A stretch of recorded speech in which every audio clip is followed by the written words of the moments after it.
Aujourd'hui, on reçoit Baloji. Ça va? Ça va très bien. Comment tu vas, Balo? Ça fait pur bonheur d'être ici. super plaisir de te recevoir. Pur bonheur. Ça fait un moment qu'on en parlait de t'inviter dans l'émission et tout. Il y a une actu, on va le dire tout de suite. Il y a alors un concept un petit peu particulier, c'est que tu ressors un album sur une seule track. Une seule piste, ouais. Et c'est un album de remix. Ouais, en fait, non, c'est le même album et il y a des tracks additionnels. Voilà, il y a des tracks additionnels. Okay. Puis un film aussi, un film que j'ai réalisé qui s'appelle le Kanyama Show, avec pas mal de comédiens, dont Éric Ebouané.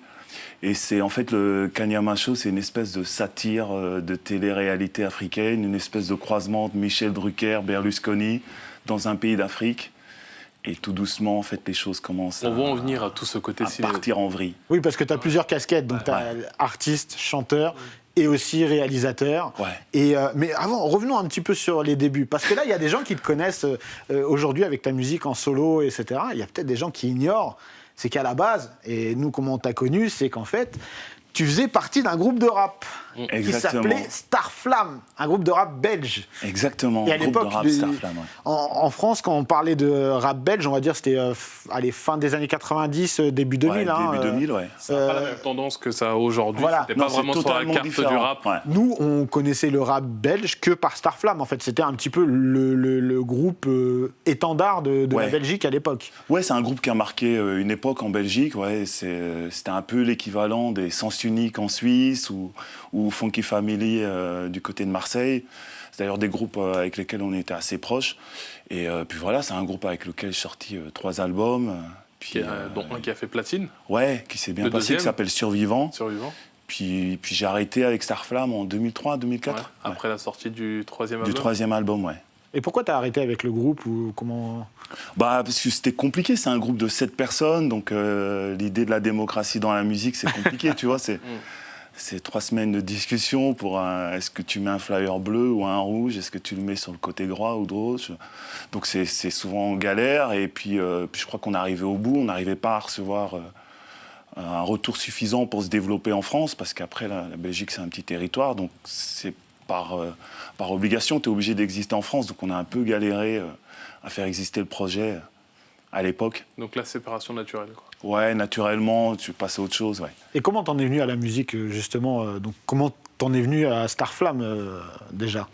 Moi, c'est au départ, je viens vraiment de la scène plutôt graffiti. J'étais très proche d'un groupe de taggeurs qui s'appelle les JNC. Et c'est eux les premiers mecs à m'avoir fait écouter du rap français. Puis je me souviens, ce qui m'a vraiment intéressé, c'est un mec qui s'appelle Tonton David ou Daddy Nutty. C'était les premiers mecs. C'était les premiers mecs à parler vraiment en mode vie de quartier, quoi. Tu vois, qui avait moins un discours politisé que pouvaient avoir les NTM, les IAM.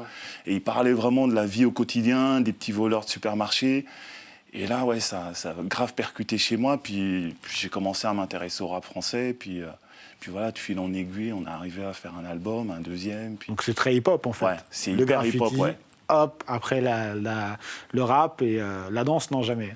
Ouais, un tout petit peu. Et puis aujourd'hui, ça revient, tu vois, en plus. Donc, ouais, parce qu'aujourd'hui, tu es un artiste super complet. On le disait avec Solo au début, t'es réalisateur, donc t'es chanteur, et tu danses aussi un petit peu. T'as réussi... je fais le stylisme, je fais la déco, t'es vraiment hip-hop, quoi, en fait. Son truc, tu vois, des fois, quand on voit l'essence du hip-hop, ça tire un petit peu sur toutes les cordes, ouais. Et puis, c'est l'idée de... Tu le fais toi-même, ça vient de toi, en fait.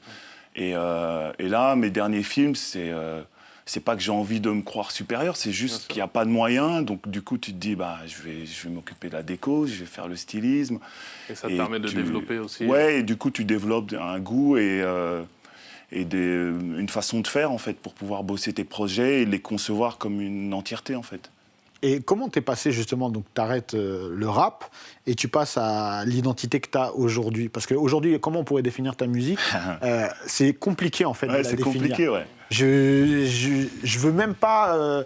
j'arrive pas à trouver un terme. Parce qu'en fait, il y en a plusieurs. Il n'y en a pas un. Ta musique, elle est plurielle. Ouais, il y a beaucoup d'influences, en tout cas, mais principalement, c'est effectivement la musique hip-hop. Mais on en parlait tout à l'heure avant de commencer l'interview. C'est aussi... En parlant d'un groupe comme high-tech, comme la caution, c'est vraiment le fait d'inclure en fait sa culture dans notre version du hip-hop. Là, la rumba est très présente. Et la rumba est hyper présente. Et moi, en fait, je suis revenu à la rumba en samplant Manu Dibango. Sur un morceau qui pourrait être sur un titre qui s'appelle Tout ceci vous rendra pas le Congo, et c'est un sample qui pourrait être du James Brown, du funk classique. Puis je suis revenu, je me suis rendu compte qu'il avait bossé avec pas mal de Congolais, je suis revenu vers la musique congolaise, et je l'ai perçu autrement que comme je devais la subir, tu vois, le dimanche après-midi avec les parents. T'es là, encore de la rumba, tu la comprends autrement, et j'ai trouvé qu'il y avait autant de richesse dans la musique de Tabulero Choro ou Franco, qu'il y en a dans Curtis Mayfield ou James Brown, qu'importe, et que ça valait la peine de mettre en avant cet héritage de la même manière, en fait. Donc j'ai commencé à le développer comme ça, comme du hip-hop, puis après je me suis dit autant aller encore plus loin, de le jouer live, de le jouer avec les musiciens, et puis ça s'est fait naturellement, en fait.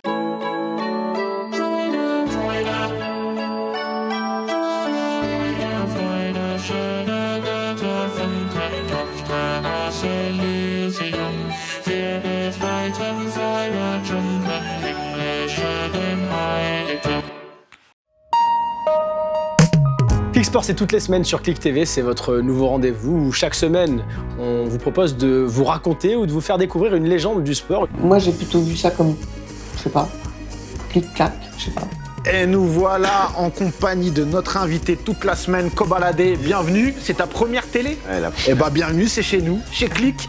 Clic-clac. Moi, c'est la première interview que j'ai faite, c'est avec toi. On était avec mon groupe, je me rappelle encore de l'image, on était dans le studio, ils ont mis la lumière rouge, je sais pas pourquoi j'ai cette image-là, je m'en rappelle. Ouais. T'es le premier à y répondre sur notre chaîne. C'est quoi ta définition d'une clique? C'est un groupe de potes avec qui on restera pas toute la vie. Pourquoi pas toute la vie? Parce que sinon c'est une famille. Je pense qu'on se rencontrera un seul jour. À bientôt, James, et bon courage. Oh, that's incredible. That's sweet. You know, it's just like you, he never talks. Bienvenue pour la première de Parle-moi. Dans Parle-moi, on va parler littérature, mais pas de livre, puisqu'il paraît qu'aujourd'hui on lit plus. Donc à défaut d'un livre, on va parler d'une page. Chaque semaine, on va recevoir des gens qu'on trouve inspirants, qui vont venir partager leur expérience sur un sujet qui touche tout le monde. Et la première qui arrive, c'est la confiance en soi. Et ça se voit, on est au top. Que suis-je? Je suis chinois. J'ai des cheveux un peu bizarres. Je suis un peu chelou, d'une façon générale, je suis chelou. Mais j'ai un talent de ouf. Je suis Bounaïmin et j'arrive sur Click TV.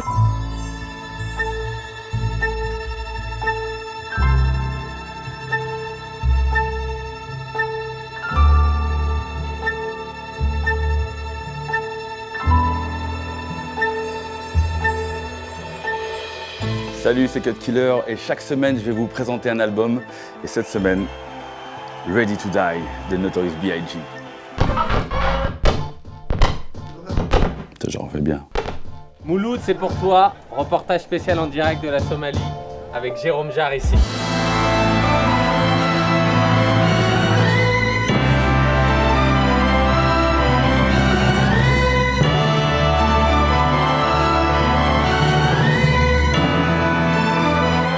Là exactement, on est en direct de Cox's Bazar au Bangladesh, plus précisément dans le camp des Rohingyas, pour faire quelques jours en immersion à la rencontre de ces peuples. Moi j'avais un rêve et j'ai été jusqu'au bout de ce rêve, et j'espère que vous aussi vous aurez des rêves et vous irez jusqu'au bout. Donc on touche ce bois là. Que t'as touché quand t'étais petit. Ouais, j'ai touché.